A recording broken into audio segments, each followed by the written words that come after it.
so stressed. Let's go. Really get rest, but I keep it going. Yeah, I'm having fun, and you know it's kinda nice. Making better days, champagne on ice. You know I'm never less. I used to get so stressed. Can't really get rest, but I keep it going. Yes, you know I'm having fun, and you know it's kinda nice. Making better days, champagne on ice. Raw man shit out the way, I'm a fight. Roll one up, really ride that flight. Spiritual heavens, I mean high like a day. Come on, by the OG, slim way, probably good night chick. You can't see, you might get lost G. No, so step back, roll and keep diving deep. Hit the park, play a couple reps, you know me. Rap the connection flow, we hit it straight to the beat. Like they asked me if I rap, I told them nigga not really. Yo, you know I write signs, cause you know it's wavy. Just do power in the frequency, you know we on next. That boy try to get at me, I told him it's the hot hand. Let's be checking, shut the keys to the lock. Big feeling, and we working, yeah, the checks never stop. Playing the perfecter in the band. That's just how we coming, so you know that's how we rockin'. You know I'm never less. I used to get so stressed, don't really get rest, but I keep it going, yes. I'm having fun, and you know it's kinda nice. Thinking better days, champagne on ice. You know I'm never less. I used to get so stressed, can barely get rest, but I keep it going, yes. I'm having fun, and you know it's kinda nice. Thinking better days, champagne on ice, all night. We in the sky. We ride flights, planes, all fields, our tears. End of my no fear. They got them shook, running no deer. 333 is my spaceship up there. Empty as a pilot, but you better make it clear. Cooling on the stage to the lime in the beer. Tito's got me feeling, but I bet I'm seeing clear. Remain disciplined. She asked me what I use, cocoa oil on the skin. Said that I make it bend. That's all elements, I got the power in my hand. Yeah, keep it going, do what you can and make it stand. I just stop on beats to teach it, ain't nothing, man. This is a plan I reap, got them real plush down. And the fruits I eat, cause I planted way back when. But you go there with the beat, be divine, just like me. Angels on my side, and the demons back to me. But we all a team, you know I keep it clean, yeah, go through me, man. Yeah.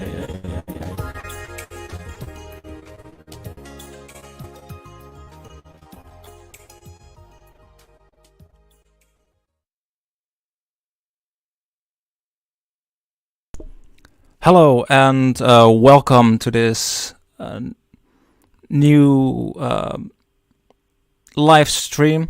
You just heard MC333 with his new track Champagne on Ice. Make sure to check him out in the description. You're here listening to the UFO live stream part 2. We did so in the previous part 1 talk, we went into Jung's perspective on the UFO phenomenology. We went into the historical reports, especially like linked to the war and social stress, and like how in times of war the UFO phenomena tends to pop up. Same with like the whole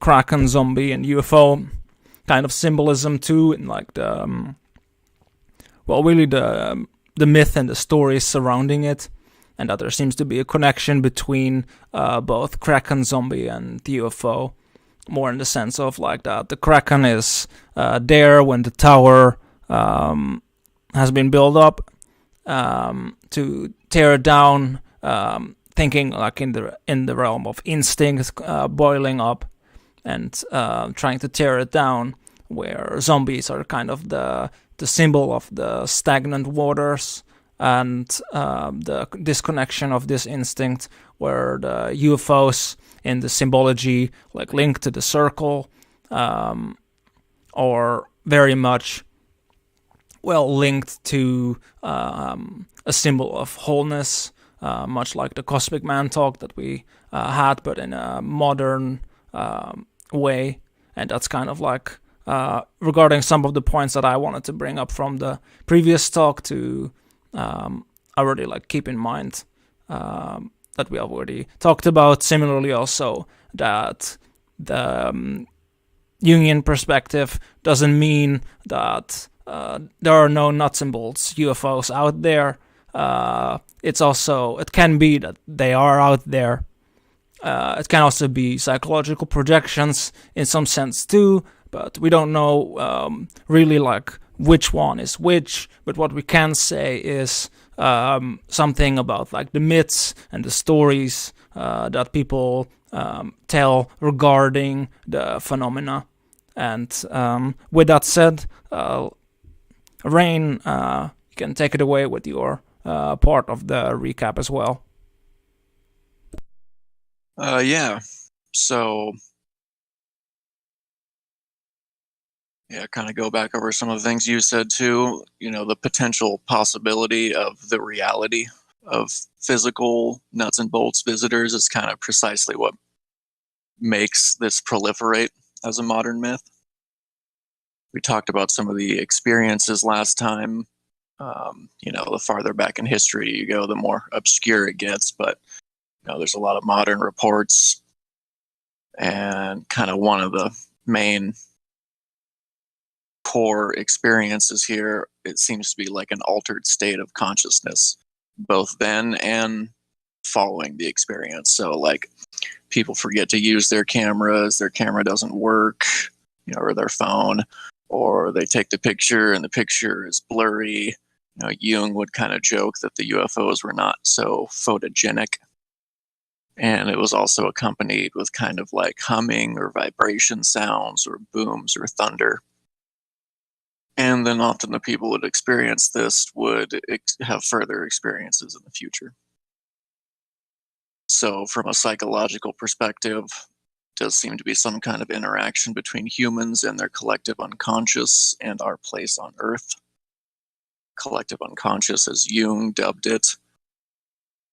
It seems to draw attention to something slipping out of our ego awareness, and this symbol itself pulls us back to the center and towards the future, which is why it seems to have technological potential we don't yet understand ourselves. And the collective unconscious, a similar idea that McKenna covered, he called the oversoul. And he also stated that the UFO was basically the modern iteration of the philosopher's stone.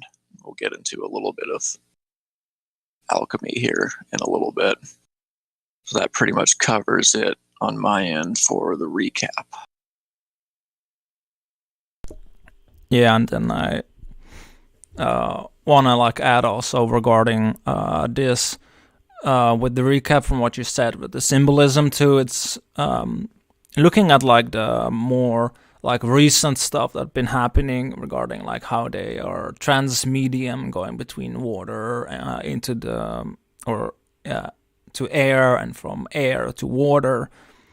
A lot of the water symbolism from what I've seen too, with like lakes and oceans in the ancient times, as for instance for the Celts and different cultures, these are linked to the underworld, and from a Jungian lens, that's very much connected to the unconscious, but also the collective unconscious in a larger sense. And that like ties into like what you said, Raine, regarding like something slipping from the ego's awareness or control in some sense. Like something that I guess had been controlled in some sense before, that doesn't fall under it anymore, or under some state of repression or anything along these lines. Yeah, you think of like the Jungian terms, you know, like shadow projection, or the concept of the shadow. Seems like we have othered ourselves, you know, and pushed a lot of things down into that shadow, cut off the connection to the feminine and creative aspects, and through that, our connection to nature. As Jung said, a psychic content can only appear as projection when its connection with ego personality is not recognized. So again, it's kind of slipping out of conscious awareness. And we see now in modern times, anything that doesn't fit this kind of hyper-rational, hyper-logical worldview is considered feudal or insanity or even demonic. It's even like a fear of the unconscious contents and its automations. Like, you might as well be afraid of your liver, because these are kind of the self-correcting mechanisms that we have, not only in the body, but of the mind. And it is indicative of a kind of misconception of the shadow itself as being like all bad things. And you could even see this as kind of the people that only know surface level Jungian stuff too, maybe through like Jordan Peterson, because his whole bit on the shadow is like World War II and Hitler stuff. And that's really just one aspect of the collective shadow, really. In that sense, yes, but then there's also the personal shadow as well. And that, if not addressed on a collective scale, also has its fingerprint. If like people generally don't tend to take care of that in some sense to do the work. But also, like, you know, regarding the symbolism, I think there's a lot of it too regarding, like, I don't know, there's like some like I guess like shadow stuff regarding aliens and like movies and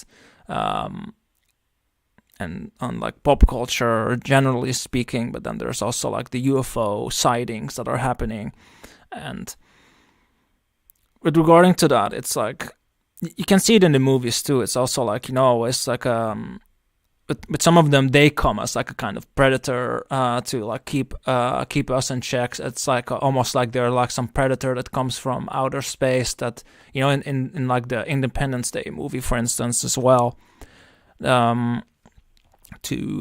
It's like they're the top predator instead of us, and it's kind of like can see it regarding the even the UFO sightings and technology and these things. It's kind of like humbling of really like humanity, and a humbling of like I guess like us as a species regarding like the destructive like potential that we have on the environment and on the world itself. And it seems to be that it's like a recurring theme, like also from what we pointed out in the last stream as well, from regarding like the opposites of like technology and nature, and like also the aliens tending to really care about the natural world a whole lot too.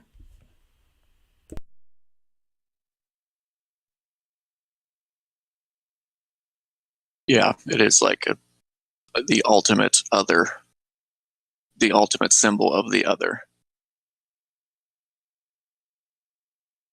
So we're finally all kind of connected on Earth with technology and communication, and now we're starting to look up towards the stars, and we see the other up there now.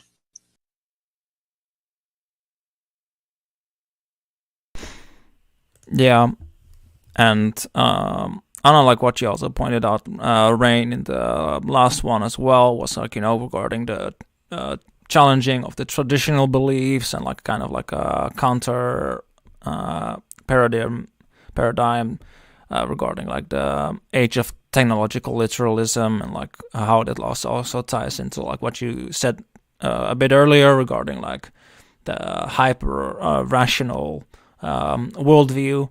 And that's one thing for sure, like what it is doing. It's kind of like confounding that, because the hyper rational worldview can't really, well, I mean, they can't explain like what the fuck is going on, because they don't have any propulsion. They go in and out of water, and they are behaving in ways that are just rationally, like if you think about it in nuts and bolts, it's just like, how the fuck is this possible? How are these beings even surviving this? It's like, are they drones? Are they, you know? And then it just spirals into all kinds of thinking, and but at the same time, there's the UFO like religion as well. I had picked up the audiobook of Diana Pasulka's American Cosmic, and I had some notes for that. I'll get into that later, but what you just said kind of reminded me of one thing. Specifically, it was one of the more key points of the book that I picked up. She was basically saying that the UFO symbol is kind of like this masked koan, like the Eastern koans, like, what is the sound of one hand clapping? You know, there is no answer to that. The point of the exercise is to fatigue the logic mind and force it to give up and allow those other forms of thinking, or your sort of unconscious mechanisms to take over instead of the logic, which kind of makes us run circles around ourselves a lot of the times. Yeah, that makes a lot of sense. I mean, and it is kind of like, if you think about it, it is kind of like a massive koan for like all these different people, for humanity really, and it's just something we can't answer, and yeah, maybe in some sense it will like lead to like a confounding in that sense of well, the age of technological literalism, and maybe lead to like a fatigue of the thinking mind, because it just can't solve it, and it just but you know, then it also gets into like what we were talking about regarding the symbolism and the impact of UFO sightings, you know, in the last talk, also regarding like the UFO religion and kind of that is forming around it, like based on like the whole mythos surrounding the UFOs and beings inside, and you know, like how there's like a potential for danger in that, but also a potential of hope, and it all depends on kind of like how it's integrated. Yeah, because you can kind of see the hints of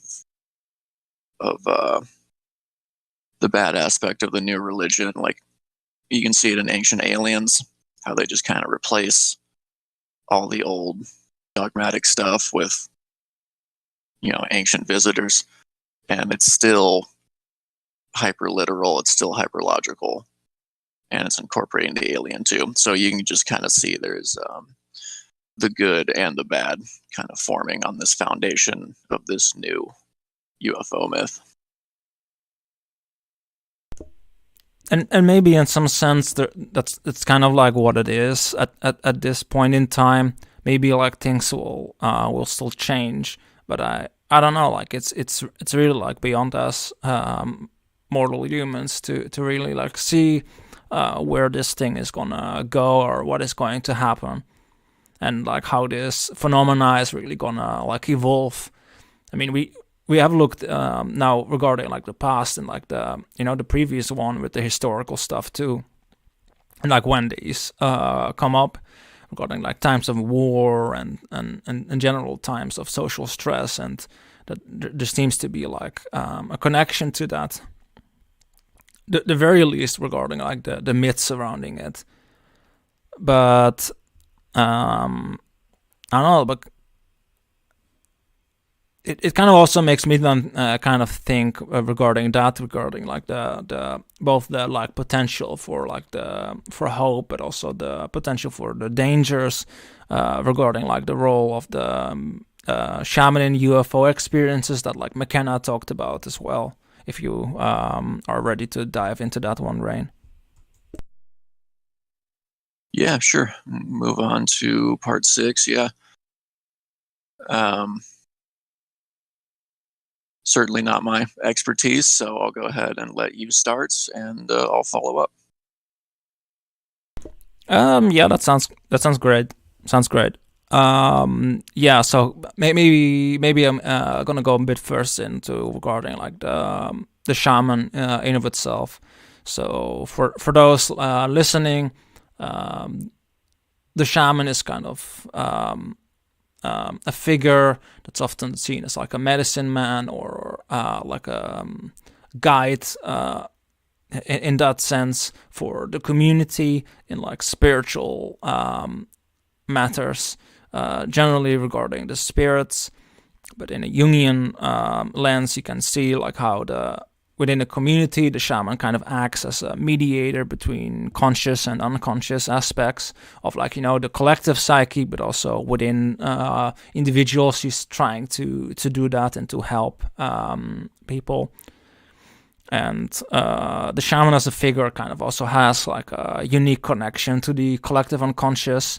And that's something that has been like built up through their own experiences, their own journey, and all the journeying that they have been doing, and all of the work that they do as well, which deepens the relationship. So the community work, what they do, because shamans are not just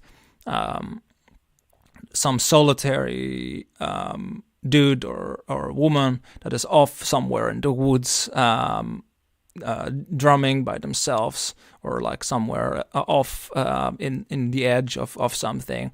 But in many cultures, they play a central role as a mediator, even though sometimes, yes, there's something to it that some shamans might be a bit quirky and a bit odd. But generally, they are held in like great esteem within communities if they do their job well, that is. And yeah, and another thing regarding their connection to the collective unconscious also comes through their relationship with nature too, with the nature spirits in the context of shamanism, which came out of animism, and they communicate with these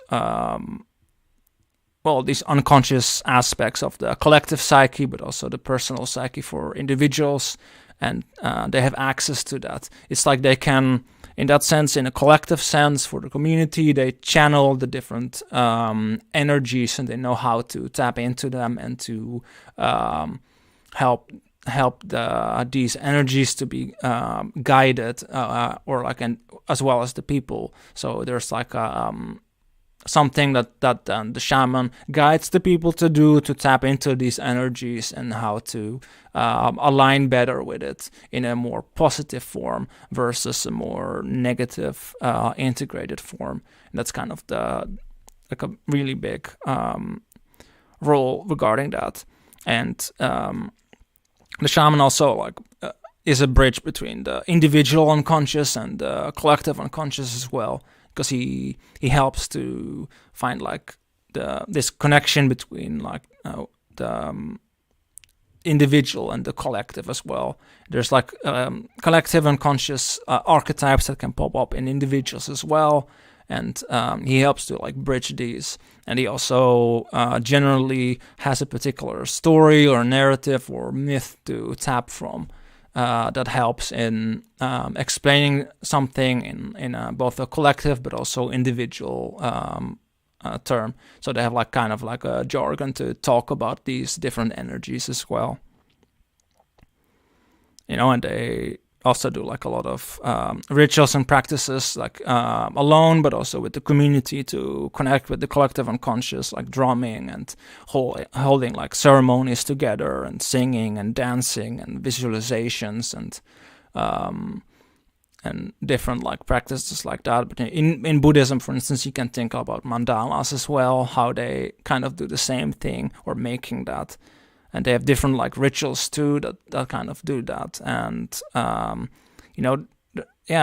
they're trying to really help the person and the community to integrate the contents of the unconscious into the conscious life of the community. So it kind of assists with that, with the integration aspect, and through that then promotes overall health and well-being for the individual but also the collective.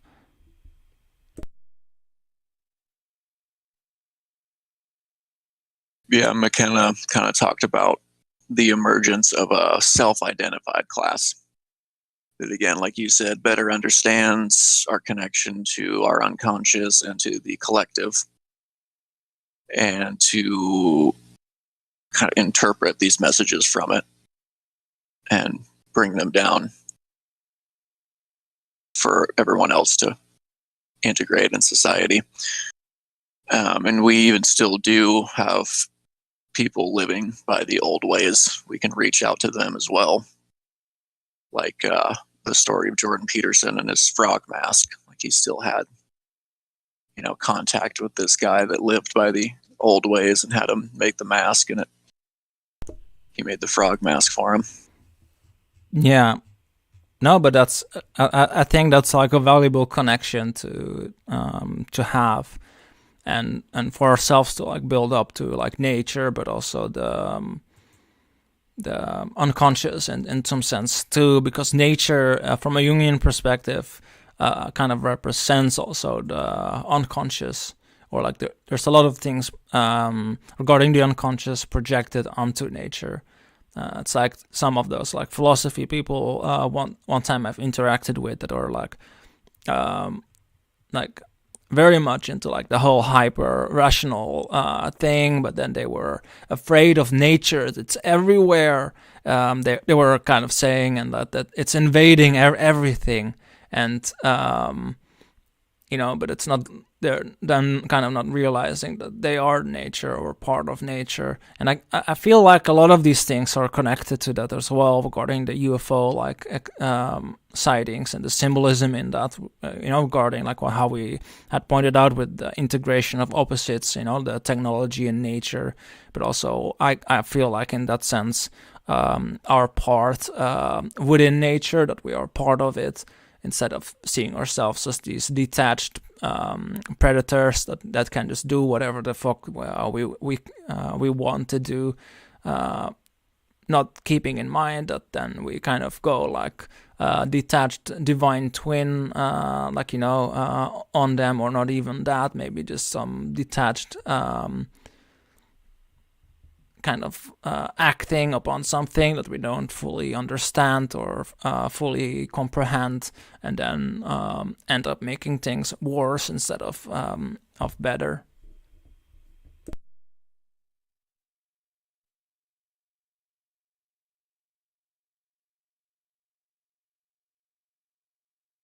Yeah, no, I kind of took a different approach here, the other side of the coin.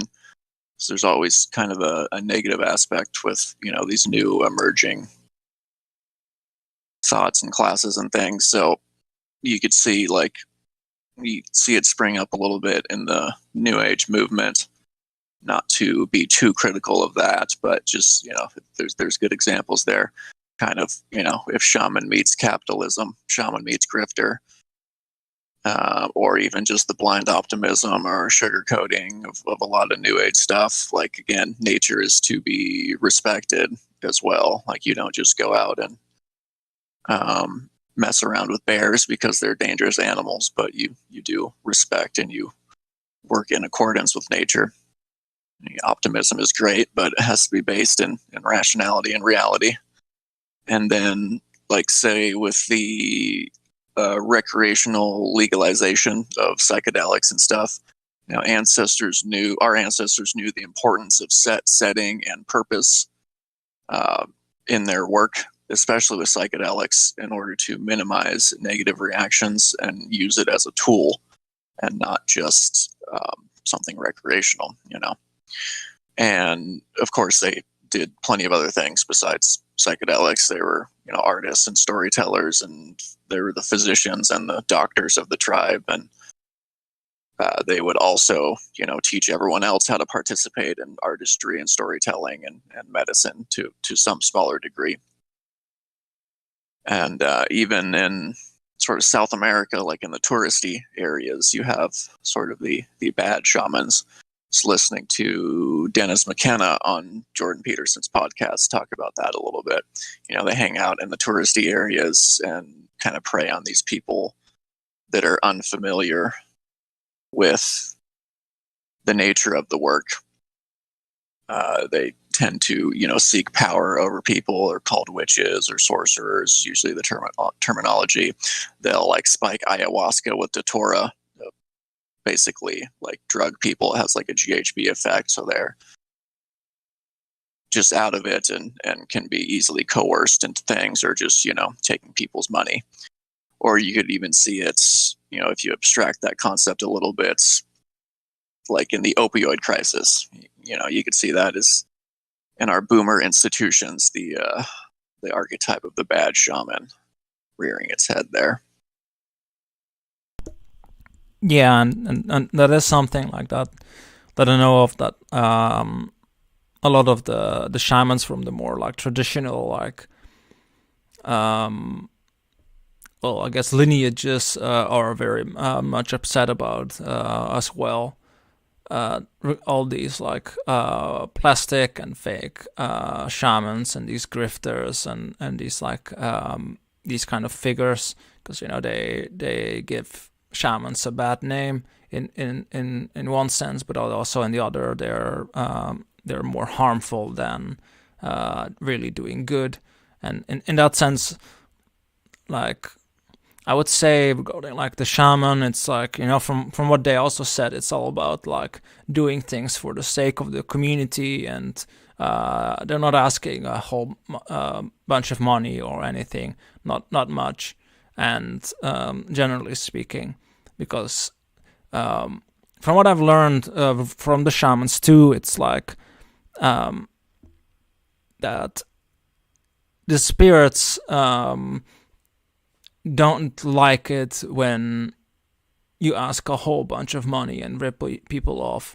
You lose connection to that if you do these kind of things. So if you keep ripping people off and you keep like asking a crazy amount of money for something, and you're trying to like be like a grifter, then the relationship to the unconscious, you can say it in some sense, and the collective unconscious gets cut off, because you're starting to behave in ways that are, well, gonna lead to like repression and different things, because you have to like be like, oh no, I'm actually not a bad person, I'm a good person, and then you end up repressing content, and there goes your connection to the unconscious out of the window. And if you know, regarding the drugs and all those things, it's exactly right what you said, Raine. The ancestors knew how to use them in the proper setting, the proper context, the proper amount, and like how to exactly do it. Sometimes like to add the proper herbs to it to so it has the right effect for whatever purpose it needs. And a lot of this knowledge has been lost to some degree, which is very regrettable. But it is something to keep in mind regarding all these things, that one has to be like careful and tread carefully, especially with like how the shamans also said, like the New Age kind of taking over the shaman moniker, that, you know, to really watch out for that, and not to just trust people too easily regarding these things.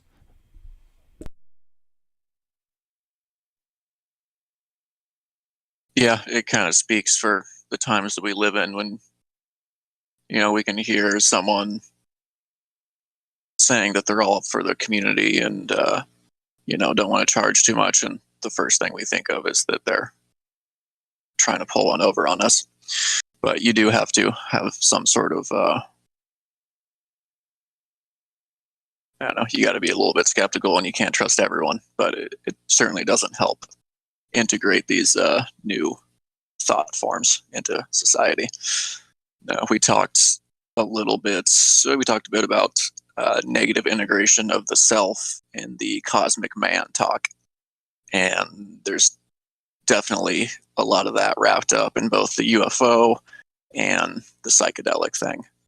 And again, the bad side of that, you know, we could see a whole new kind of flood, a whole new mass loss of information.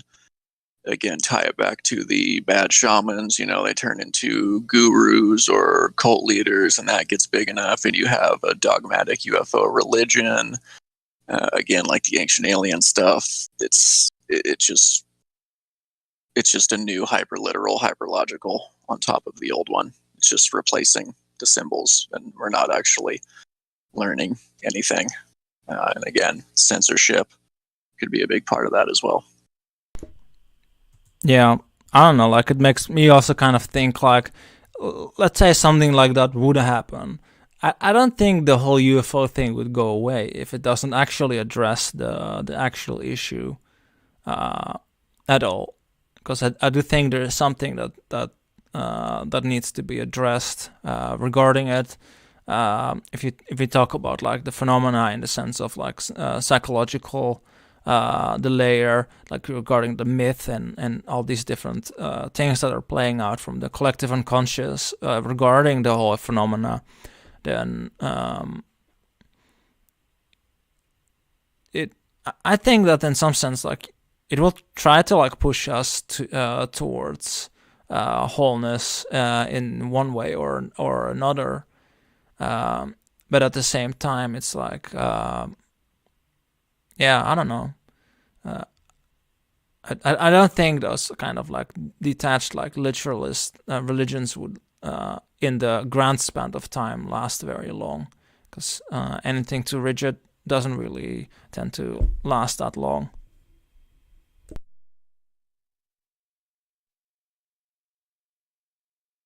Yeah, I generally agree with that. It is just something, on a personal and collective level to kind of look out for. Stay wiggly. Don't fall for all the easy answers.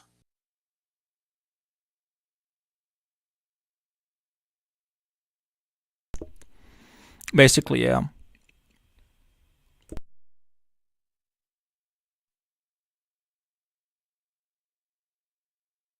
That wraps it up for me on the shaman aspect.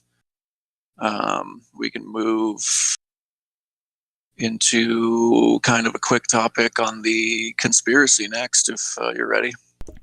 Yeah, sounds great to me, Raine. Sounds great to me. Let's take it away with that chapter next, because for me, like, yeah, the stuff has been said.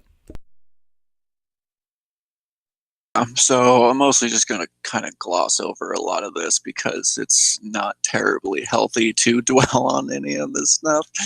But again, it's kind of like a mix of New Age plus ancient aliens you see sprouting up with like this Thoth, the Atlantean stuff, and like builders of the ancient pyramids with like vibration technology and all of those kind of ideas.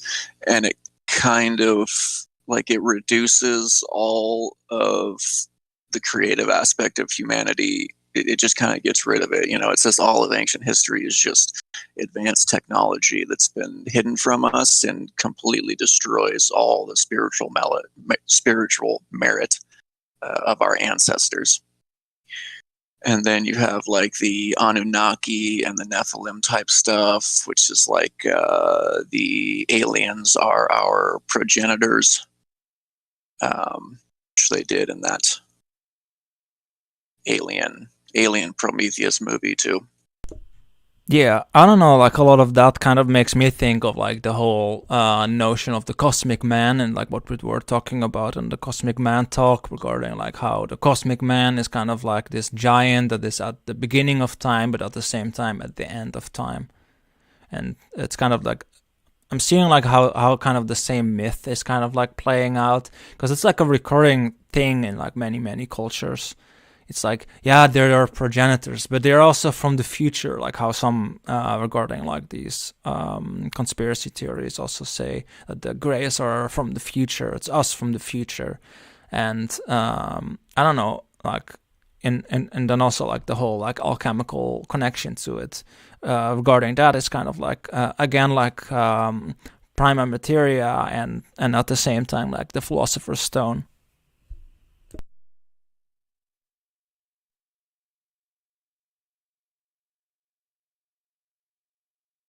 That alchemy bit is interesting because we had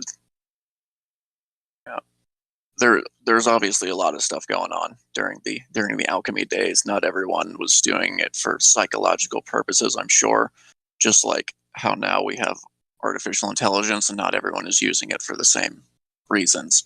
But there did seem to be this very kind of like idea of Jungian individuation come out of it, as well as birth the roots of chemistry and science. And so you can see throughout history these kind of totality symbols pop up, like it's always pushing us towards the future. It's like an itch we can never quite scratch, and at times flares up like so maddeningly that we cannot ignore it, and we have to take that next step into the future.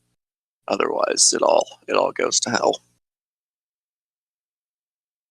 But back to conspiracy a little bit. I think the big one that people are talking about, or that the big one attached to our modern era, is kind of like the Project Bluebeam, stuff, and that is basically, you know, the shadow government has been planning and using predictive programming through Hollywood and all that, you know, to culminate in this fake alien invasion. Or like they'll use HARP to make a representation of Jesus in the sky or something, you know. So it's this fake alien invasion to trick the world powers into giving up their sovereignty to the New World Order. Kind of like the psychological idea behind that is, you know, when you frighten the herd, you make their heads move in unison. And forget which, I think it was the Kraken talk where I was going over the plot of the Watchmen comic. I think so, yeah.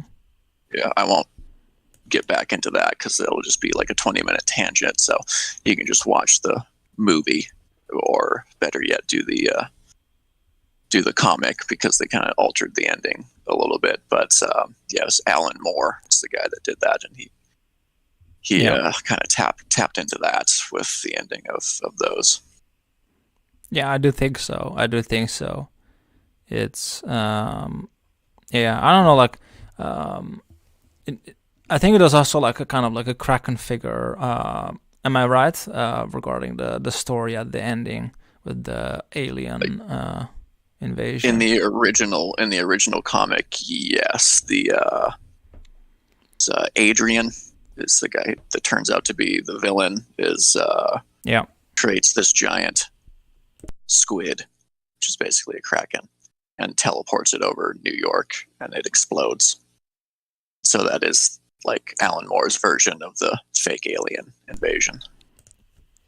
Basically, yeah. And, you know, went into the Kraken talk a bit regarding the Kraken.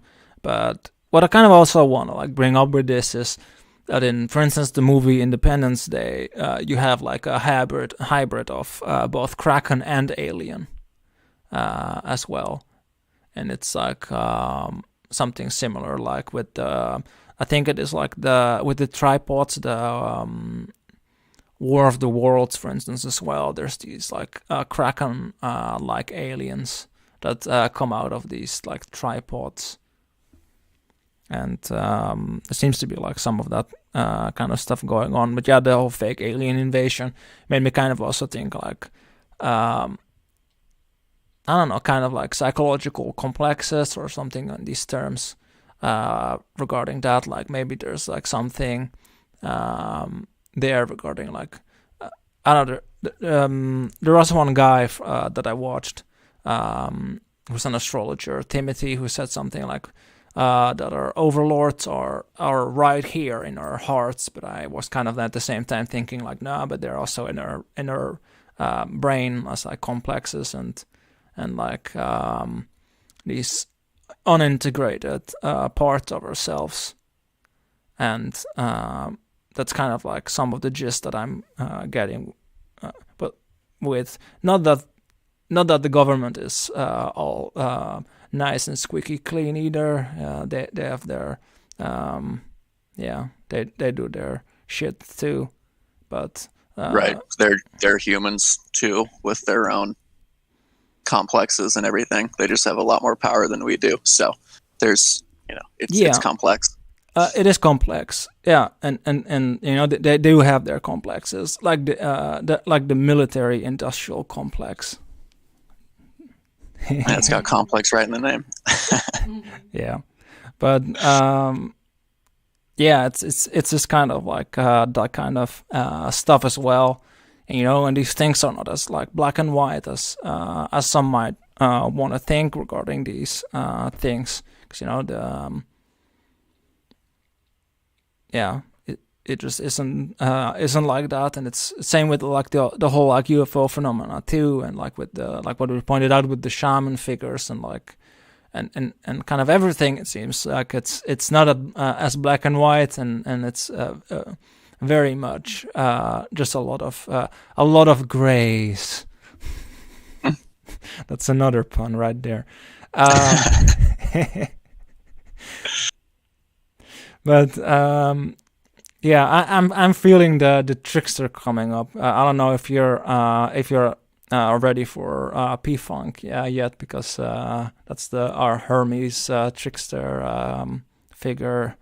George Clinton is waiting on us with that one. But unless you have something more to say regarding the conspiracy side. I'll just wrap it up real quick.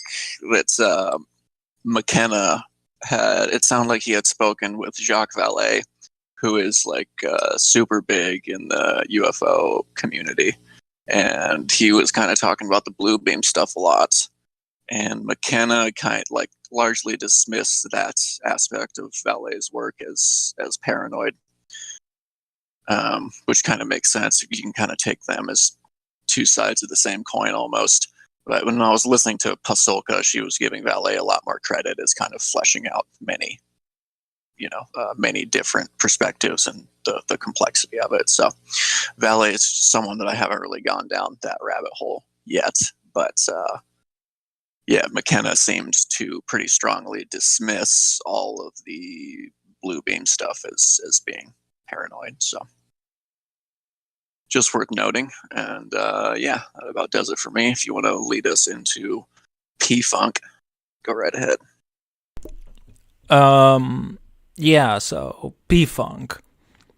Where to start with P-Funk? It's quite a lot. I don't know, P-Funk first of all is like is something from for us more in the past. For the younger people listening, some of the older ones might actually know who they are. But P-Funk is both like Parliament, that's how the band is called, but also Funkadelic, and together they are P-Funk. And there's a lot of mythology and lore kind of in that sense that got created within the P-Funk. I guess it's kind of the P-Funk mythology, really. And it's kind of in the songs, but also in the banter between the people, like how that kind of got expressed. And it's very much like characterized by extraterrestrials and spiritual teams, but also like they have this like big UFO that they have on the stage that they call the Mothership. And regarding that also, George Clinton and Bootsy Collins, that are two of the members of the band as well. George Clinton leading it, Bootsy Collins kind of too. They allegedly also had a UFO encounter. From what I saw when looking into that, from a documentary on P-Funk, that both George Clinton and Bootsy Collins were in a car, and they were thinking about stopping with funk, and they saw this like the UFO coming at them, and they had said that the mothership is angry at us, and they decided to keep the funk going, basically. And there's some other stuff too, but maybe you want to bring some of that in as well with your notes. Yeah.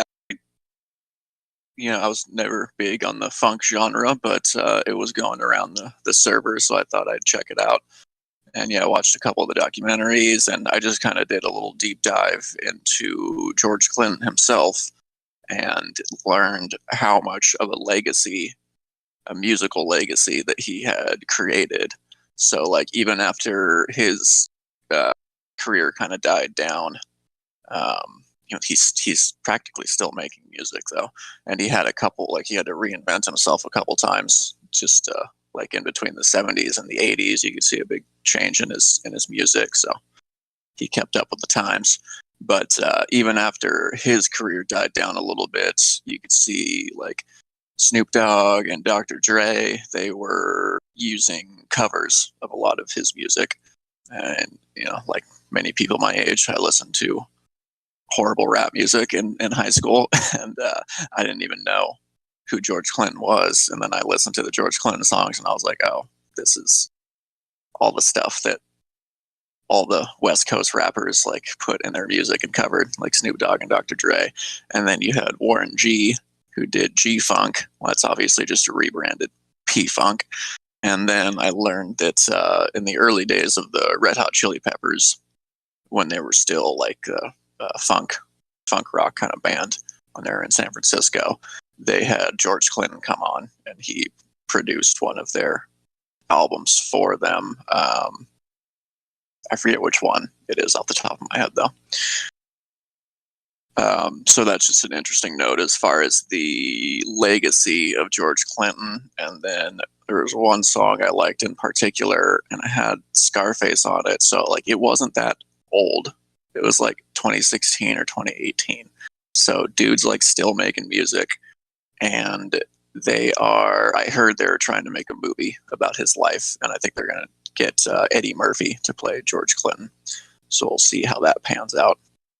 But this one song from that last album, I think it's called Gonna Make You Sick, and the whole thing was like set in a hospital, and the whole kind of theme of the song was like modern medicine and just modern culture in general, I think, kind of making you sick, and then they give you the antidote too, you know. So you pay for the sickness and you pay for the antidote. And there's all sorts of UFO theme and imagery going on, like they're getting beamed up in the desert and everything. So I just thought that was a fun little play on it all, and it definitely wraps into kind of stuff that we talk about.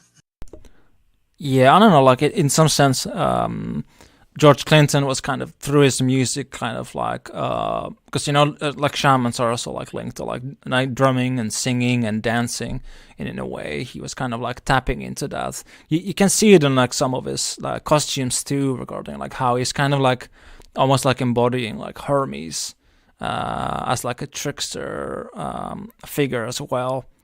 And, you know, regarding like the mythology too, it's like it also expanded on the concept of funk as well. For instance, it's like, you know, funk started to mean like truth and a means of guiding humanity through music. And you know, they also did a lot of like satirical and kind of songs as well, and they were doing parodies of popular culture as well. And I think like you can see that Raine with the song that you mentioned as well, and they seem to be like poking fun at particular things. It's very much like the trickster-y kind of figure thing to do, to kind of like point out basically like that the emperor isn't wearing any clothes kind of thing. And you know, there's not just the UFO stuff that you know comes up with that. You also have their song like, you know, on Funky UFO, for instance, and a lot of the lyrics like seem to be like about like bringing the funk out of the UFO, and like George Clinton as like as this. As like Dr. Frankenstein comes out of the UFO, and then you also have I think it is Bootsy Collins who is Star Child, and they're like there to like bring the funk, and the funk is like connected to the UFO, and he comes out of that to bring the funk to the people, and that that the people who don't have the funk, they're like kind of referred to us as being unfunky and obsolete, or like and out of time, something along these lines as well. And then there's like the whole maggot brain concept as well, and that like maggot brain is like connected to like overcoming like a state of fear. And the concept is kind of like portrayed as a kind of spiritual journey to overcome kind of like this kind of zombie state or NPC state, you could call it, because, you know, because when I looked into it, it was like, you know, it's something has to do with like basically this zombie state, but also similarly represent a state of mind or being that is like controlled by fear or negative influences. Yeah, so the maggot brain thing too, I think ties back into kind of the negative integration of some of this stuff too. I think it could also be seen as, going a little too hard in the funk and the overuse of drugs and kind of falling into all the bad sides of that. These emerging ideas, which we've already seen in history with kind of what happened to the hippies and all that.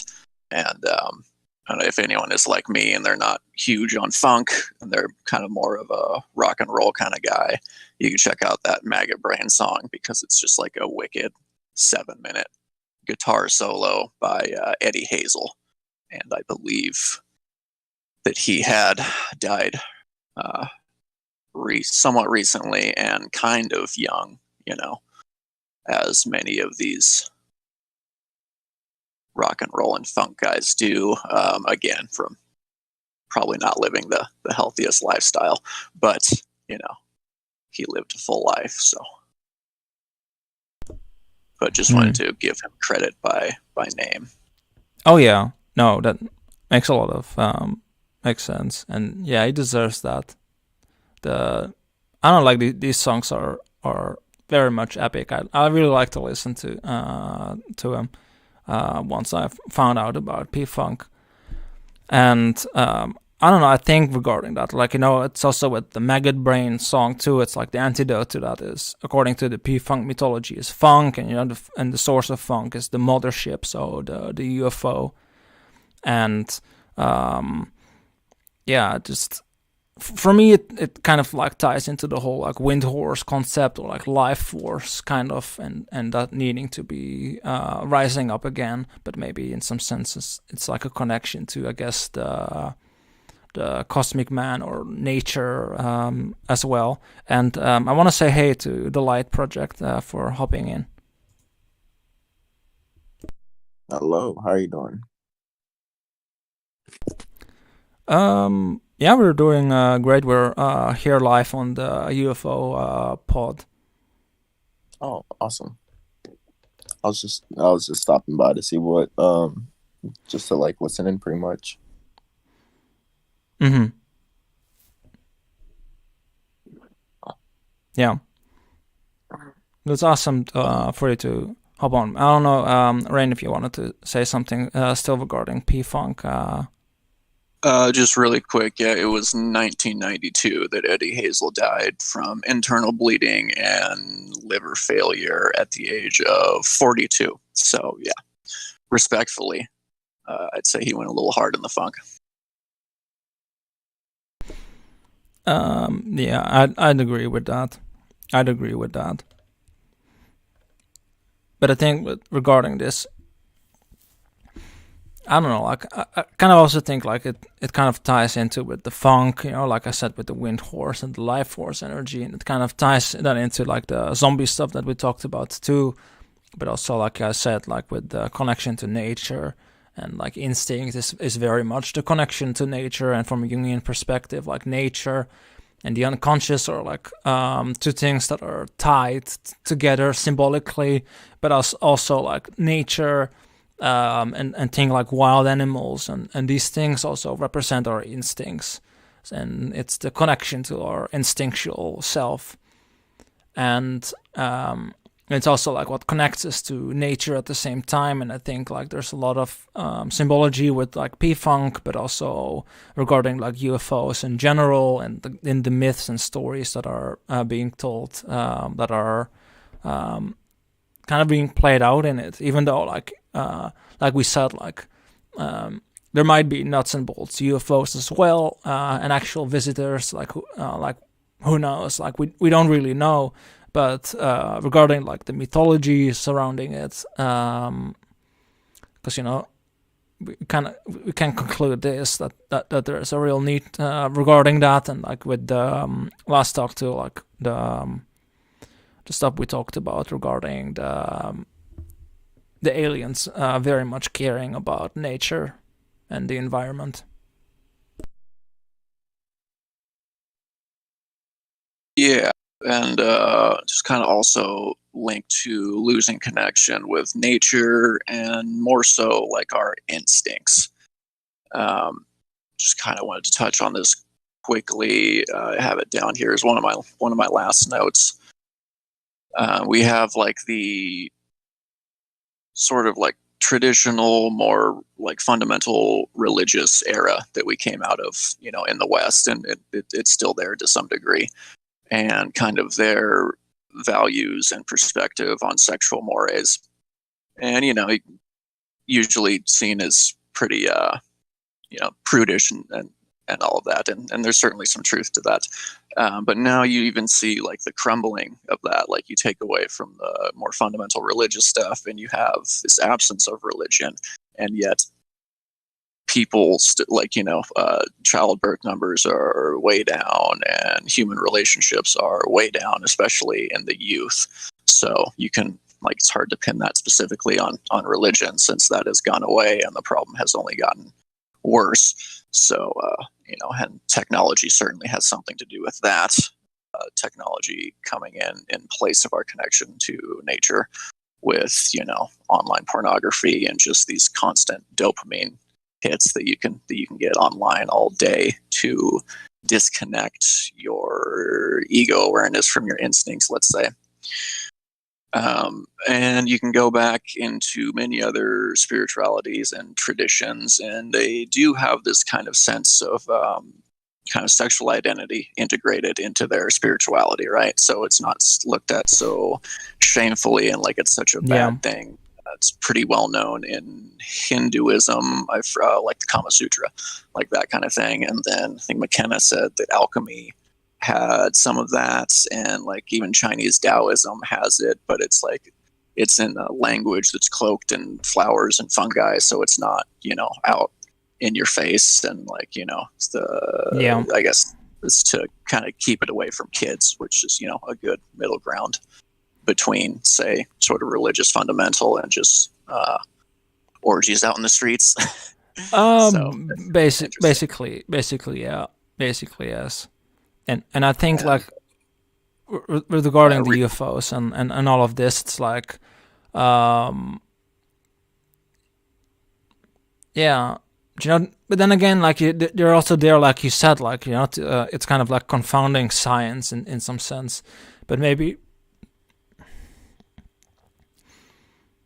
I don't know. But, you know, and at the same time, it's like, I guess it's like trying to get us out of this kind of thinking and this kind of doing that you said, Raine, regarding, like, you know, we can go online and get all these dopamine hits and all of this kind of stuff. Because if you think about it, like, for instance, like, what would happen regarding like UFOs and like all this, it's kind of also in a lot of senses like trying to connect us through the experiences, even like that people have with I guess like instincts, but also like the natural world in some sense again. Because thinking about like the experiences that people have, and from what I've seen regarding like George Clinton too, and with P-Funk, but also like generally speaking, it's very much like big life-changing events for people, and I think that's kind of like one of the big purposes for it as well, next to like confounding science and kind of like, I guess, some of the old stuff that is kind of I guess still there.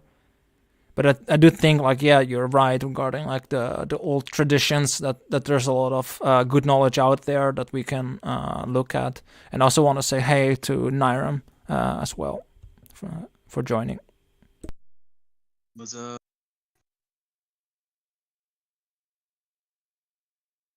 So yeah, that's I can direct people to one specific Terence McKenna lecture called Alien Love, spelled L-U-V, which very much highlights this kind of bringing back the funk and kind of sexuality themes. And he can explain it in a much better way than I can, the very talented wordsmith, Terence McKenna. Yeah, very much so. And on that Terrence. note, if anyone wants to dive into the Terence McKenna lectures or talk to any of us about these concepts in any greater detail, they should join the server that is linked below in the description, the Discord server that is linked below in the description. Yeah. Now the roundtable indeed is open for everyone to join and to also suggest topics and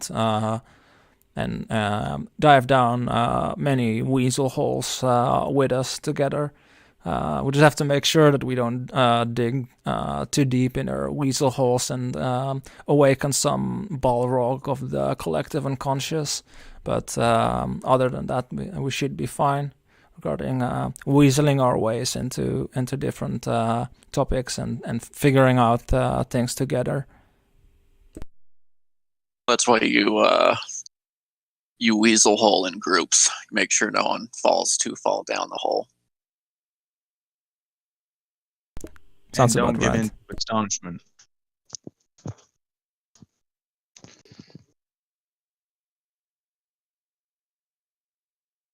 I always heard Terry say that over and over. He's like, don't give in to astonishment. Believe Oh, it. And I think that's pretty good advice. When you're deep into these, mushroom trips, you very easily want to just go, wow, did you see that? And he's all like, just be quiet. Believe it. It's happening. You're seeing it. Now, what does it mean? What's going on? You get to start to populate your mind with those questions instead of statements of, wow, look at that. So beautiful. Can analyze it a little more closely as you're exploring it. Yeah, he definitely does talk about that a lot. Which kind of is a good bridge to pretty much the last thing on my notes. Like I had stumbled across the concept, an Eastern concept called Sangha, I believe is how you pronounced it. It's basically community. It's the idea of having your own personal community, religious and spiritual community.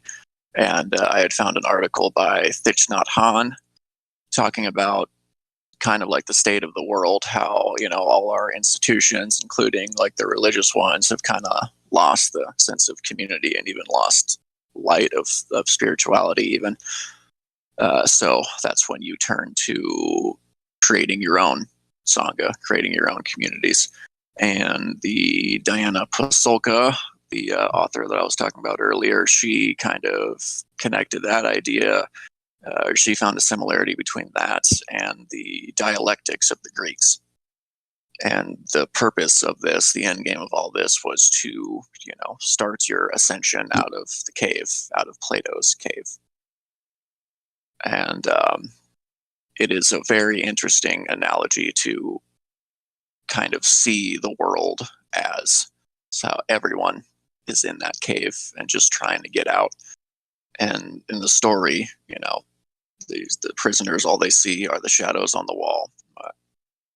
You can ask the question of who put them there, or how did this one prisoner or this group of prisoners escape? I think those are questions you're supposed to ask, but again, we're just looking at it as a whole analogy. And as they ascend each level of this cave closer and closer to the surface, the light is so bright that they have to stop and take breaks and let their eyes adjust. And I think at one point they try to go back and like free the other prisoners, and the other ones, they don't believe them, and they're hostile, and they're even like may even threaten them with violence. So you kind of just have to find your crew and keep going. And I thought it was interesting that this blinding light that is coming from the top of the cave, I kind of likened to the funky levitation beam of the UFO, this cosmic egg in the sky as we see it in today's times. Is it the identical object at the end of time? I think that's what McKenna was talking about. Yep. Yep. Hmm. There's a lot to unpack there. Kind of in my own head, Ken, it's interesting you bring that up. Like, why didn't the people with the making the shadows on the wall, why didn't they stop the people from getting out? And I always thought they would just like nod and smirk at them, like, you get it. Get out of here, man. You understand. And then they get up I there. it did kind of seem like a retelling of the Garden of Eden Oh, in very in interesting. in many ways, or even Zeus taking over lordship over Kronos. Nice, But yeah. I'm not great with Greek, so that might be an appropriation. Right. Yeah. Regarding that, I've been looking into like the base of like the whole cave allegory, which stems originally from the mystery schools, the Lucian mystery schools. And one of the things that they wrote, I think it is Apollodorus that wrote this, that it's about pulling back, basically, in modern terms, you could say the projections out of matter. And so the inner figure, or the inner feminine figure for that he was talking about, can take an internal shape again, so it's not projected out into matter. And a lot of these things from mystery schools seem to be tying to like a feminine figure that is linked to symbols. And the mystery schools also, they carried there's like a female figure that carries these different symbols, and it kind of represents like that which causes to some degree the projections onto the world of the shadows, but at the same time it's kind of like the task to pull back these projections to kind of realize the inner figures, the inner shapes, and then you get kind of in the territory of the eternal kind of shapes and forms that Plato talks about, and it's kind of like inside of us as much as that it kind of exists within like something beyond us.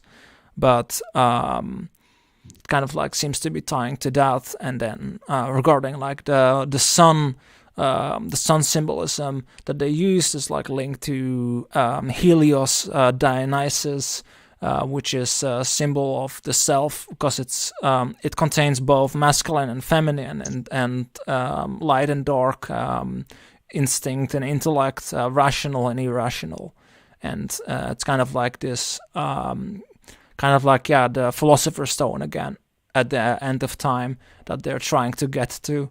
And the whole journey out of the cave is kind of like trying to get to that point, even though it's a journey that is probably not gonna end, and we're, as an individual, might not reach that end goal, but it's kind of the journey that we're on. Parallel lines to infinity can only get closer. They can never fully touch. But yeah, as far as like the light imagery goes, that seems to be pretty big in Gnostic sort of cosmogony, whichever word is correct, seems to be big in that one as well. And the humans were created from the archons, who were, the baddies. But our time here and on this earth was kind of supposed to be collecting the light and bringing it back together. Like it's been split into a billion pieces from the source of the one, and our purpose here is to bring that light back together. And I think that very much like ties into like the mystery schools there. And instead of archons, they had the titans that were the big baddies that ripped everything into pieces and kind of caused the split to happen.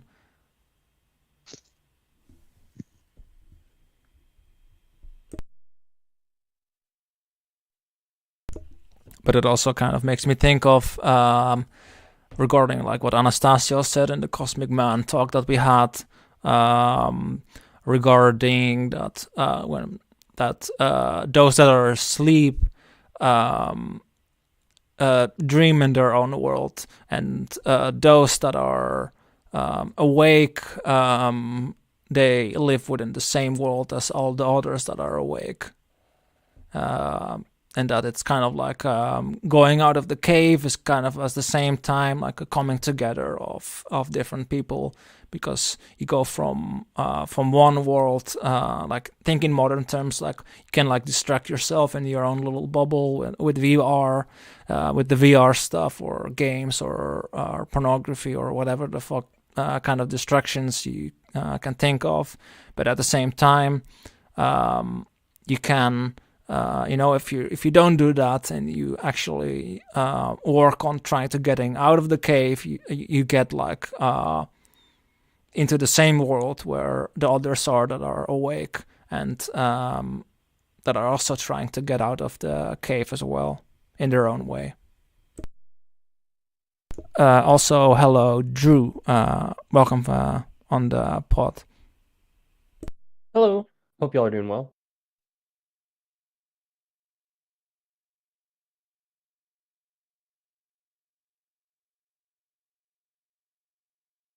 Yeah, what's up, man? I ain't seen you in a while. How's life? Oh, it's been a long journey, but I'll let y'all can finish up your show before we dive into that. I don't want to derail the topic.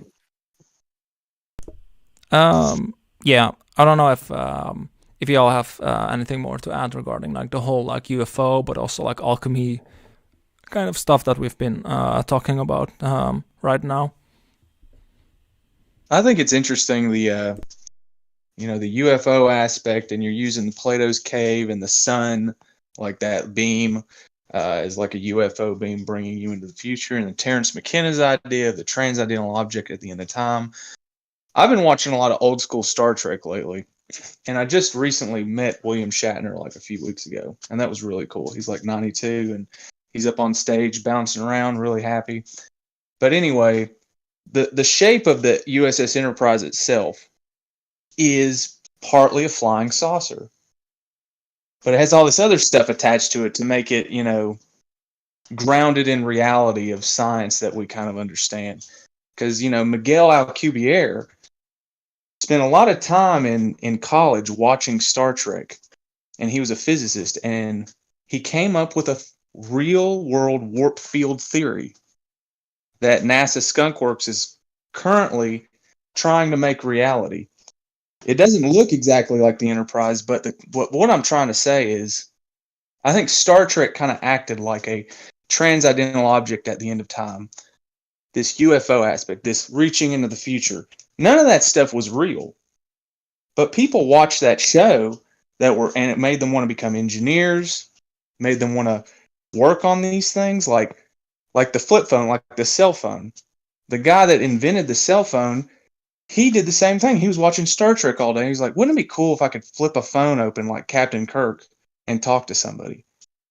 And now we have speakerphone, and you can flip a phone open and it works.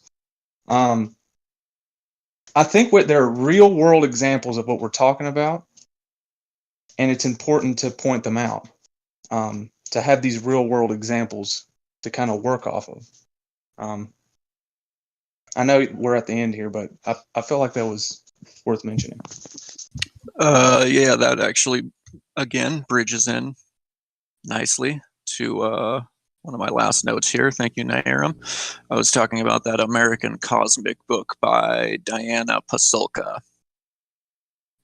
So, I mean, most of these we pretty much covered, but so she has 2 anonymous sources, which if you're going to go into UFO stuff, researching UFO stuff, get ready for a lot of anonymous sources, because that's what most of it is. So, I just take this with a grain of salt, I guess. But one of her contacts, who she calls Tyler Durden, is supposedly kind of a big deal in American space engineering. He's worked on a lot of the spacecrafts that have gone out, both successfully and unsuccessfully. And she kind of talks about how they have this set of beliefs and kind of disciplines that most of them work by. It's not like that they're all exactly the same, but they all kind of have ways of sort of tapping into this frequency, let's say. Like they have a set of health and practice disciplines. This Tyler guy specifically would sleep for 8 hours, wake up, and then sleep an extra hour. So, it's very important to do exactly that as much as possible. He did not consume caffeine at all, hardly ever drank, and, they were very health conscious and all that. Believe their bodies and minds, and specifically their DNA, was like a satellite. And through these practices, it could be tuned to non-human or celestial intelligences. So he would practice these disciplines, and it wasn't like a visionary state of mind or anything, because he's an engineer, right? He's a tinkerer. But he would have certain ways of understanding that he was in this subtle state of mind. And then he would go out onto his deck in bright sun. That was another thing, being in direct sunlight, and work on his, tinkering with these crafts and coming up with the physics and engineering aspects and all that. So yeah, they're tapping into these things that they believe are very much non-human or celestial and impart information. One of them was Eastern Asian descent, and she kind of spoke about it as it was the chi imparting information. And then some of them that were more, say, like Western, could see it as angels or even demons. Some of them thought there were good ones and bad ones, and the bad ones were like interfering with their engineering and all that. And in a few of the podcasts, I've seen Diana pull up the like sets of symbols that are on these spacecrafts and like on their badges and stuff, and you could definitely see there's a lot of, there'll be like goofy alien symbols and stuff, but there's a lot of kind of mythic stuff out there as well. I don't know, like the chi aspect kind of makes me think about like in an Eastern context about like Windhorse again, because it's also kind of it carries the scrolls, and it also like carries like wisdom up and down as much as like that it's like this life force. So it's kind of also a messenger at the same time, and it makes me think a lot about like the kind of like trickster figure again, kind of energy as well. And yeah, as far as like the idea of tapping into this, looking into the future, that definitely rings some bells when Jung talks about the self as being kind of outside of time. Yeah, I think that I don't know, that's kind of like, like it ties into like the Cosmic Man talk that we have done as well, regarding like the Cosmic Man on the, itself on a collective level, also being outside of time and being kind of like the different parts of everything. It's basically everything, but like everything is kind of part of it in that sense. And this figure is also seen as outside of time. It's both the in alchemical terms the prima materia, so the beginning, and philosopher's stone, so the ending. In its kind of thing to link to like that which is also kind of at the end of cosmic eternity in some sense as well. So I actually have 2 cents on this topic. So in theory, for people that are in traditional ceremonial magic or high magic, one of the end goals is building something called the light body. It entails like the great work, the magnum opus, like the Eastern ideal of the rainbow body and or Merkaba, right? The celestial vehicle, right? So you accumulate all this energy throughout your life and project it into this body that you will incarnate in after death. And that body has a lifespan to maybe 2 million, 5 million years. It doesn't live forever, but it does substantially last longer than the human body, right? Because this is based on ethereal energy. And I've had theories about this, like with some of these UFO crafts I've seen. Sometimes you kind of wonder, like if you've seen the ones that are like interdimensional, right? Like they're not made of metal. They're made of like light, and they're constantly shifting and morphing like a tesseract or something like that, like a fourth dimensional object. And Yeah. I've seen one of these before with my own eyes. And if it hadn't been for seeing it, I probably would never believe that it's possible. Now, whether or not that this is like somebody that's completed the great work and is now floating around the sky, huge debate there. But I found some dots connected there and have experienced a light vehicle pass by. So it's interesting. I don't know, like that with the rainbow body also like ties into like the cosmic man talk that we had regarding the self again too, and the cosmic, the cosmic man, like how the rainbow body, or also like the diamond body, or like adamantine body, how it's also called, kind of like ties into well, kind of like the state of enlightenment, and is very much like grounded in like Buddhist philosophy as well, and even with like the Taoist, there's like similar concepts as well, and yeah, it's interesting for sure, Drew, what you pointed out there. It very well could be, because Raine, you also like had found something regarding these transmedium objects. Like, they're not just morphing, but they can like just go from one from air to water, and from water to air, and in ways that are not like explainable at all. Like there's no like exhaust or anything that we can find. Yeah, absolutely. But that makes you wonder, like what kind of matter are they using that enables that? Because I mean, you pull more than 14 Gs in a fighter jet just as a human, you will squish your guts inside. It'll cause your heart to seize and everything. So it's really interesting to think of, like, is there organic life forms inside these vehicles? And if so, what's protecting them from the immense amount of gravitational pull that comes from traveling in these vehicles at high speeds? They did a whole TV show about that in the late 90s, about these UFOs made out of light. And it was called Earth Final Conflict. And I think Gene Roddenberry wrote it before he died. And then later on, they made a show about it. But it talks a whole lot about what you guys are talking about with UFOs specifically. And I guess they dived really deep into the lore of what people were saying they saw, and they just made a whole TV show about it. It was about these aliens that came in these big spaceships made out of light, and they ended all wars and conflicts on the earth, and everybody was like had to submit to the alien rules, the law. They became the whole government. And it was talking about how, is this a good thing that these aliens come down and are mommy and daddy now, and we're children? And some people didn't like Die, that, Daddy. so yeah, exactly. So they tried to fight and kill the aliens, and aliens are like, "Why are you doing this? We're trying to help you." And then a whole bunch of other people on the earth are like, "You're trying to hurt our sky mom and dad." And then so all this shit happens. I thought it was really interesting. I can't remember all of it, but those are the bits and pieces I do.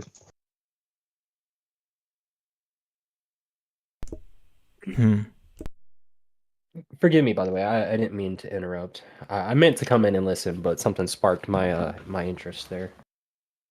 No, that was awesome. No, that's awesome. It's great to have you on. But Neirum, like, that's interesting with the show too, like with these lights. But like, maybe in that sense, maybe it's something that isn't truly matter, but it also not really not matter at the same time. Maybe it's like something that's kind of somewhere in between both. I remember in the show, the way they did it was when you got inside the spaceships made out of light, you saw that light was like a shield that allowed them to phase between dimensions. But inside it was metal and chairs and, beds. They slept. They were like people, like organic beings. They had purple eyes, and they were aliens. And that's what they said in the show anyway. So like hypothetically, like we've somewhat proven that light has matter to it right now. Like I feel like that's come out in the last 4 or 5 years that we've discovered there's matter to light. I haven't heard of that. I thought they was just like it has no mass. Like the photons, they're particles, but they have no mass. They might in Right. another dimension, but not in ours or whatever. They can't detect it. Let me fact check myself here. Hold on. Y'all can go ahead though. If it's I'll see what I anything can to do find. with like quantum mechanics, then that stuff is just far too confusing for me to even attempt to follow or wrap my head around. So I usually just don't. Well, it's yeah. a science, you know. It can never make any sense. I think that's what the Greeks tried to demonstrate with their paradoxes, is that this is the limit of human consciousness. You cannot go any further. And if you try, you're just going to fall off the cliff of human consciousness and be lost. I think we live on a plateau of stuff we can think about and stuff that's over the edge. And I see a lot of people that are trying to build bridges out into that abyss, or airplanes or balloons, but I don't know how many people come back with something that we can use on the plateau. I don't know if those same things out there apply to here, if that makes any sense. Right. I looked it up. It's made of photons, so it's an energy, not technically matter.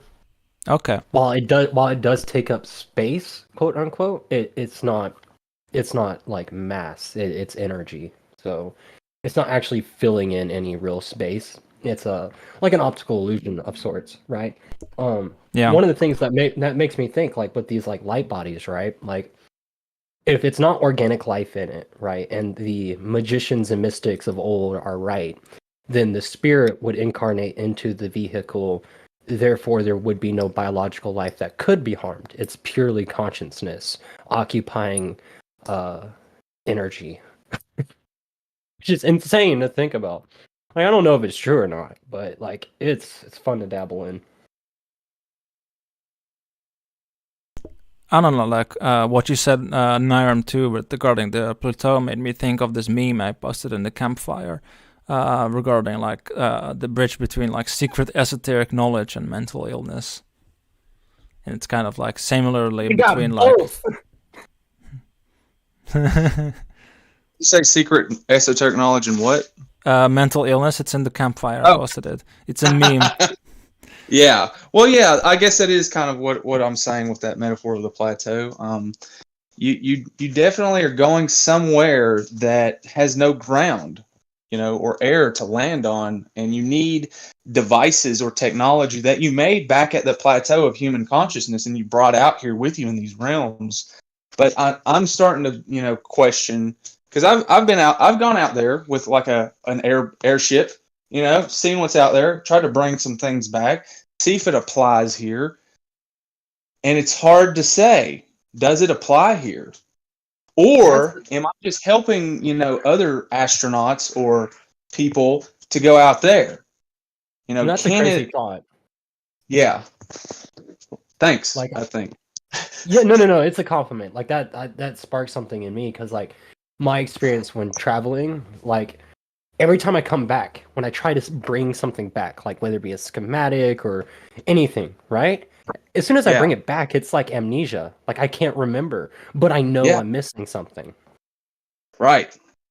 Isn't this what McKenna's whole thing with the time wave was? Like he tried to bring back a new novel form of the I Ching that was taught to him by the mushroom. Right. And he was like, I'm Exactly. going to talk to this thing and take what it tells me and write it down literally and see what comes out. He said it was purely experimental and was like, don't take it too seriously because I don't. But let's see what happens. Right. And I think, like I was saying, like, I feel on all my travels I've gone to out there beyond the plateau, all my experiences are only applicable to other people that want to do the same stuff I did. I don't know if other people on the earth on the plateau want anything to do with what I know, or even me, because they're like, we don't know what is in you. We don't know what's on you. We don't know what you've brought back. You've gone to this other place, man. You have these ideas that are very, very strange. And so there's a natural fear. There's a natural apprehension. There always will be. I'm starting to learn. And I think that's a good thing, because I don't think we yet understand the plateau. And there's a lot of people, myself included, going out into it, off of it. Whereas maybe, I don't even know if we need to dig in the plateau to like analyze it and figure it out. You know what I mean? What's on the surface of this whole thing that we do have, that where there are not constant paradoxes and very, very difficult to understand text and these complicated mazes of understanding, just so that you can travel very, very far out there and then maybe bring something back, but it doesn't last. So I'm like, I've parked my airship for a while, and I've just been hanging out around the plateau for a little bit. And I'm starting to think, I think it was good that I did it. I had to go out there and see what's going on out there. But I think there's something else here that I was missing back on the plateau with other people to build a thing. I don't know what exactly, but I don't know. Has this analogy run out?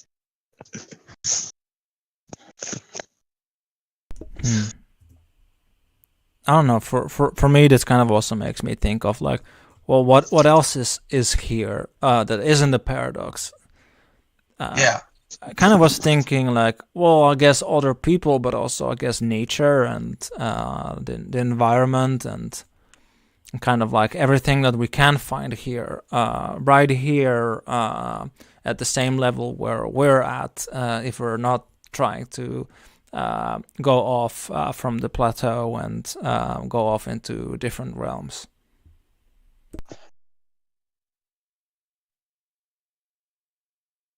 I'm just realizing, even when you're out there off the plateau, out in the abyss, exploring, it seems like the things that you discover out there, and I don't know, maybe there's like floating islands out there or something. There's fragments of stuff out there, but it's like you can't live out there, But when I have found things out there, it always is concerned back at the plateau, back what those people are doing. What's happening over there? How do we apply this? It all just kind of points back to nature or where everybody else is at in this thing. The best thing that I can think that I've gained is realizing how important that place is. Maybe it's kind of like, you're an astronaut and you see the Earth, the whole Earth for the first time, and you had this total psychic shift of how you approach things when you get back down on the ground. I think that's something that I was able to bring back, like that sort of like, whoa, there's a lot going on down there. And when I'm way down there, landed on it, I lose sight of how big the thing was. Getting so excited, leaving the planet, leaving the plateau. You get up there, like, whoa, there's a whole lot down there. And I don't need a spacesuit. That's kind of a miracle. And when you're doing all this other stuff off the plateau, you need to know this thing, that thing, blah, blah, blah. All this training, it's extremely difficult to survive and exist in those realms. With all that said, I still think it's a worthwhile endeavor to go attempt it. But I guess my question is, once you get up into the UFO, once you get up into those realms and you're traveling there with the aliens and the UFOs, what do you do then? How do you bring that stuff back? You land the spaceship back on the planet and the aliens come out, right? How is that going to affect the plateau and the people there? Should those two things coexist? Can they even? I guess is my final thought.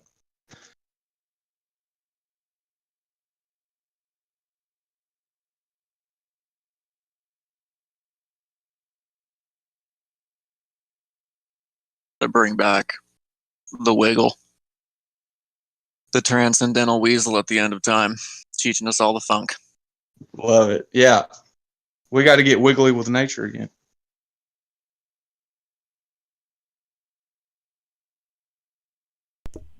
Maybe that's what Terrence was talking about with the archaic Bible. Like that was an inevitable thing. And he did more drugs than anybody. And then he came back saying, we're going to have an archaic revival, guys. We're going to go back to nature because we've come to like a dead end or some strange spot, and we're going to go back. Kind of reminds me of something Alan Watts said.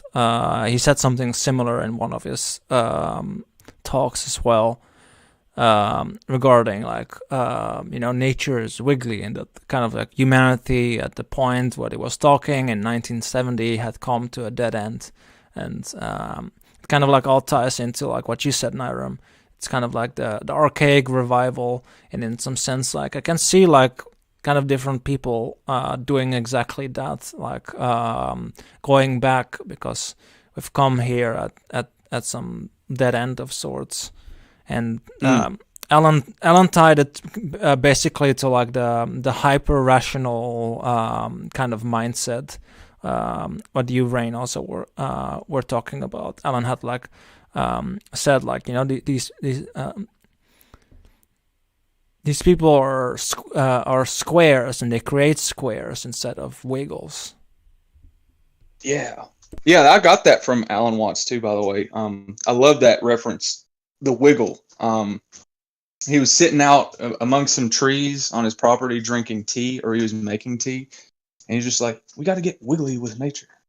And I was like, yeah, exactly. Got to dance with it. It's always changing. Like, I don't think we're going to be able to ever have a unified field theory, ever, for anything, or a unified religion, or any of it. I think what we're going to do is, okay, Newtonian physics works on this level, quantum physics works on that level. They're always going to be separate. Get over it. It's okay. In each situation, we have tools and ideas that work. Like, they're working for us. We can quantum teleport stuff now. Like, we get it. What's this obsession with unifying it all into one big old ball? I don't know. I'm starting to give up on that, because I'm not sure if that's not I think it's a bad idea. I'll say it that way. I think it's a bad idea.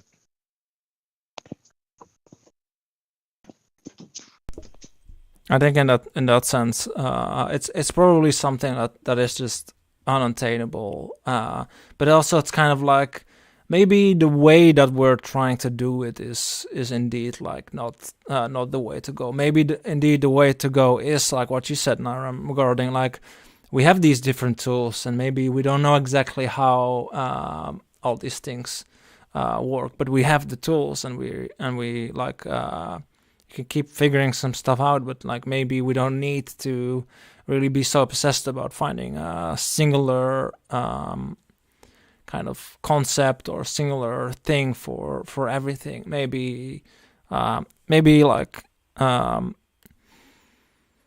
maybe the world has many layers, and all these many different layers are kind of like different like broadbands of spectrum that we're analyzing, and they might not even be exactly the same.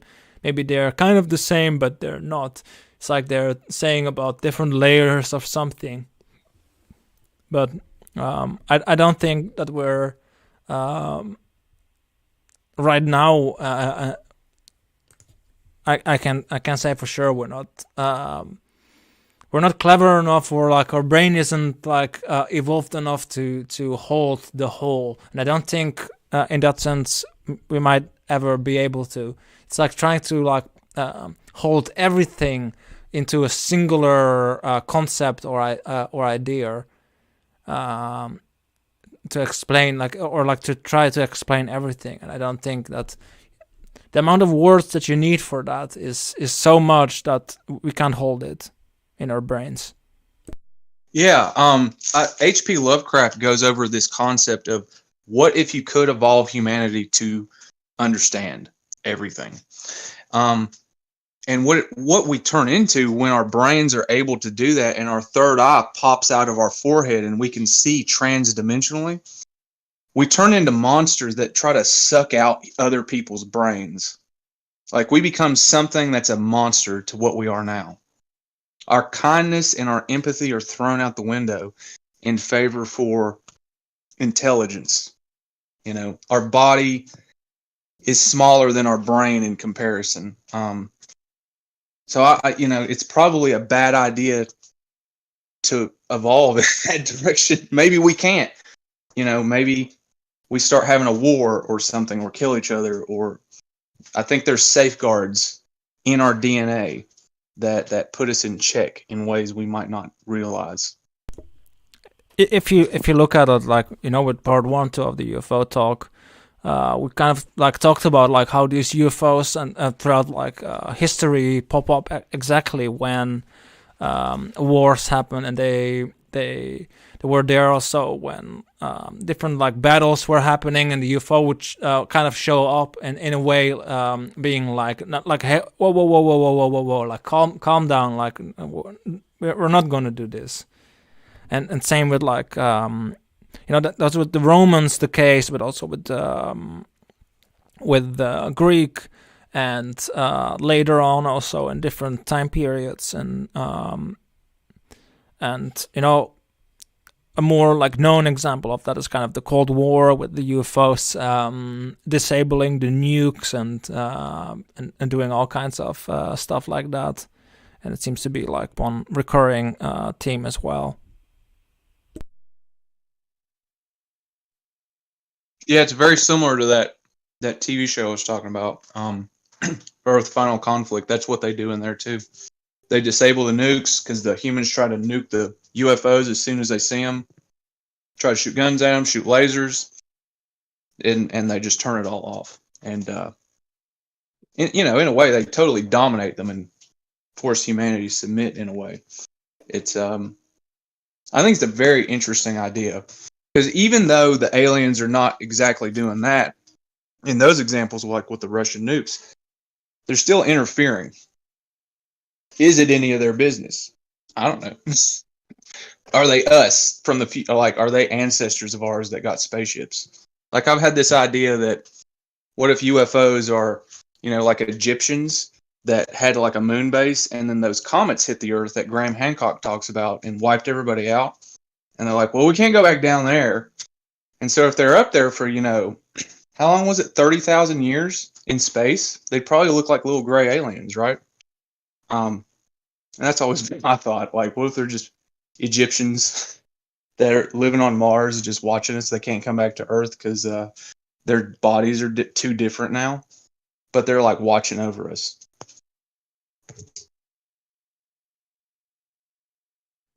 Because if they're really aliens, why would they have 2 arms, 2 legs, 2 eyes, and 1 mouth? Like, just like humans. That's kind of weird. They got to be related to us.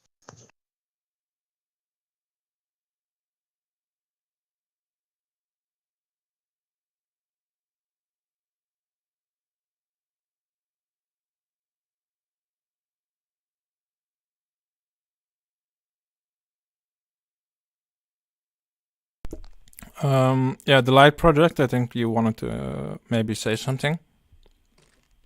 So I do have a point for the evolution chain. Yes, we could do the third eye popping out, or the pineal gland popping out, and everything would be like a semi option. But I think we're forgetting that through our evolution, we've always evolved next to things like mushrooms. So a collective consciousness isn't too far out of like a thought, you know. So if we were to achieve some form of collective consciousness, like that is apparent and obvious to each one of us, pretty much acting as if we are individually a computer on a consciousness scale. So we all know that we're interconnected and everything. And it's made very apparent to us. It would cause for us to be able to have an understanding of like a bigger picture format.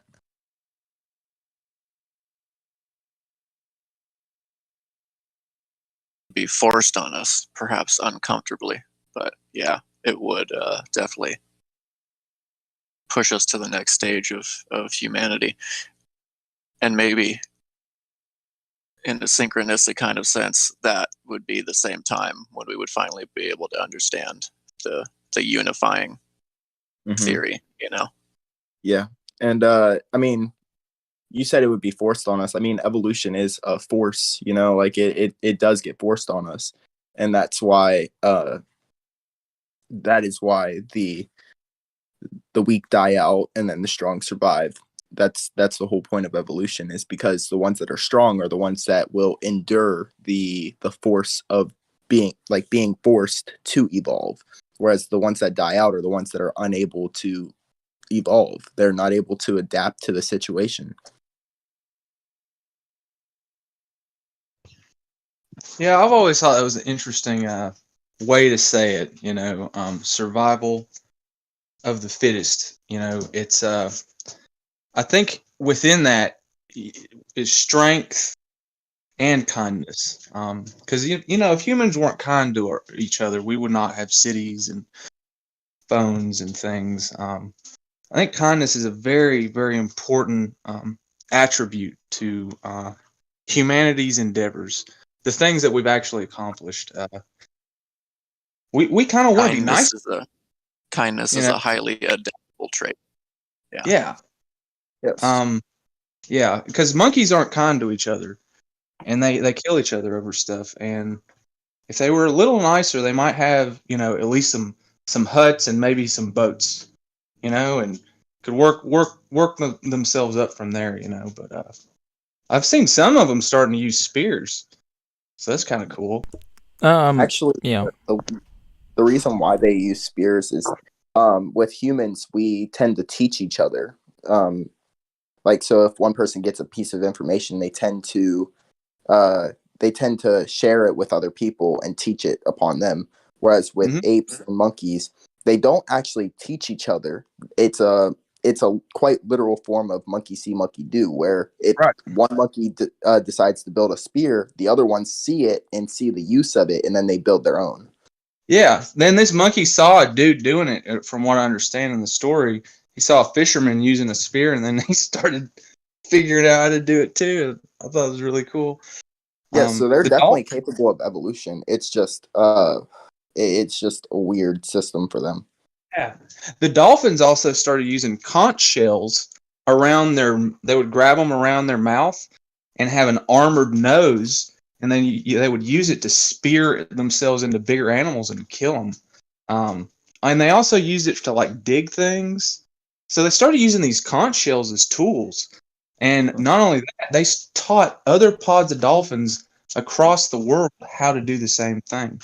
And within a few years, a lot of dolphins far, far away from each other have this conch skill. They can pick up a conch. But anyway, with that, I got to get out of here and go back to work. But thanks for having me on.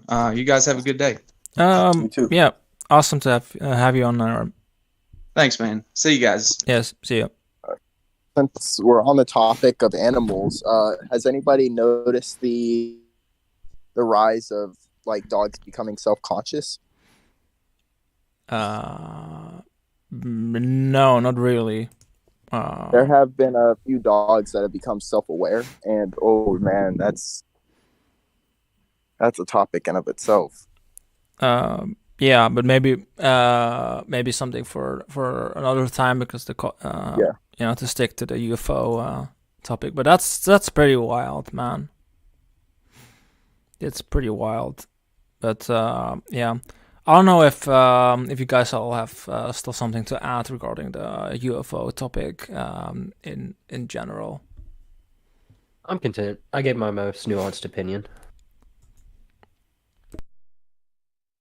Well, I just have just one kind of little closing line to go with here, and this kind of bridges back to our cosmic man talk. You know, and I think I heard again Diana Pasolka kind of touch on this, and kind of bleeds into a lot of Jungian kind of ideas. And you know, when you research these things and you practice these things in real life, you can access or you catch a glimpse of the self, the capital S self, through community or artistic expression, and you can start experiencing a synchronicity or a sequence of them. And I think it might be a common modern pitfall to think that you created it, that it came from you. And I think this is kind of like a negative integration of the self, a bit of a small scale megalomania. It'll kind of halt you dead in your tracks. It's not the ego that is manifesting these things, but through our actions and connection, we can access that part of us that does appear to be outside of time and connected to the everything. And there's kind of Jung talks about it, that this idea of synchronicity isn't actually all that rare or weird. It's really the way things work. You're working in line with it. And I think our ancestors knew this a lot more than we did, and they relied on it to survive because times were tougher, and they needed that kind of connection. And only through modern convenience and laziness have we allowed ourselves to forget that. I think it kind of ties in with the cosmic self, and this whole Jungian UFO idea is kind of trying to pull us back to that realization.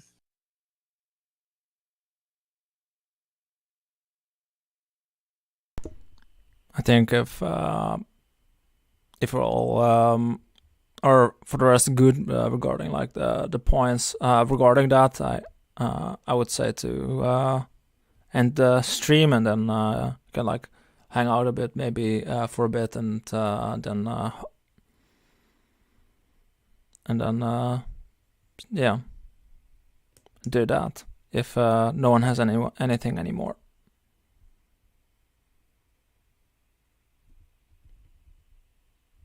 Okay. Yeah, I'm done. Okay, same. Okay, then I'm gonna hit end stream, and I would say to the people listening, see you all next time, maybe on YouTube. And if you're interested regarding this topic or any other topic, please join the server, and you can like let us know in the round table. And see you all